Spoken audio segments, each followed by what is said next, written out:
Hello everyone, and thank you for being here. Hi, my name is Elisha WINCKEL. Welcome to my Pollen Talk. Welcome to my Pollen Talk. Hi, my name is Elisha WINCKEL, and in the following presentation I'm going to talk about the need to adequately finance the European Green Deal even after the COVID-19 crisis, if Europe is to have a fighting chance to contribute its part to climate action. There is no escaping it. Everywhere we look right now, news cycles are being dominated by updates on the virus. New people are being infected and countless livelihoods are being destroyed. Fortunately, governments are no longer taking a laissez-faire approach to dealing with the virus. Across Europe, governments are intervening in the economy, in the labor market or the production chain to prevent a social, economic and political fallout. Markets should receive help now, yes. However, governments and institutions need to be aware that the short-term relief should not come at the cost of long-term well-being. The money being poured in the economy right now needs to benefit the people and should not present another windfall for the corporations and the rich. Most importantly, national and European policies need to take into account the second existential threat we are facing, climate change. One existential threat does not simply eradicate the next one, and we need to be aware of what happens when the curve hits the x-axis. The measures that the EU and our governments take now affect the ability and their willingness to contribute financially to the climate change fight. So what better way than to align the measures with the Green Deal even before they are taken? Let us take a step back.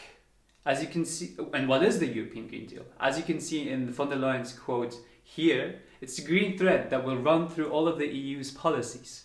It is the European Commission's flagship proposal to turn the European Union and the European continent into the first climate neutral continent by 2050 and contribute its part to climate action.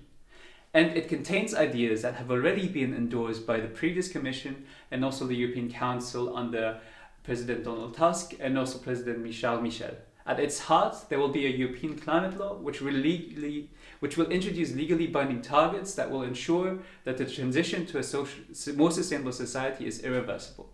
And another key component of the plan is the European Green Deal investment plan. Here, the idea is to unlock 1 trillion euros of public and private investments over the term of 10 years. And at first, this number sounds great. However, a Commission communication from 2018 already estimated that for a scenario of a reduction of 40%, there is a funding gap of 175 to 295 billion euros. So with an even more ambitious standard of 55% reduction, the budget needs to be bigger. So committing 30% of the EU's budget is already good, but it's not good enough. This is where the next MFF, Multi-Annual Financial Framework, comes into play.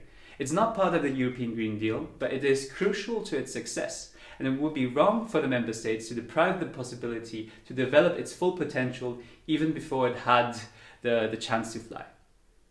In this slide, you can also see that Commissioners Frans Timmermans and Thierry Breton are of the same opinion. We have short and long-term challenges that we need to face, and the European Green Deal is here to stay. So what can we do? What needs to be done? First, the well-being of the people comes first, and any money that is poured into the economy should not end up in financing asset inflation. Second, any bailout needs to come with social and environmental conditions. It would be irresponsible of European governments or national state governments to hand a blank check to the most polluting industries, such as the aviation industry. Third, the EU needs more and new proper resources. Possible sources for this could be a crackdown on tax evasion and tax avoidance, setting a meaningful carbon price, and a carbon border adjustment tax to prevent carbon leakage. Ending the kerosene tax exemption might also be another way where funds could be procured in a way that is environmental friendly. Fourth, last but not least, and coming back to what I said earlier, governments need to step up the solidarity game when it comes to an ambitious MFF that will allow the EU the flexibility to act against future crises and help make the Green Deal become a success. There's only so much the European Union can do, and the MFF and taxation matters lie in the hands of the member states. But solidarity means standing by each other in good and bad times. Economic nationalism has no place in the European Union. COVID-19 and climate change are challenges of global proportions and can only be overcome together. The European Union can be a model of how to transform our economies after the coronavirus. However, for this to happen, we need to identify new sources through which funds can be mobilized and pool our existing resources together for the good of the economy, the planet, and the people. Only then will we have a European Green Deal with a red heart. Thank you very much for your attention.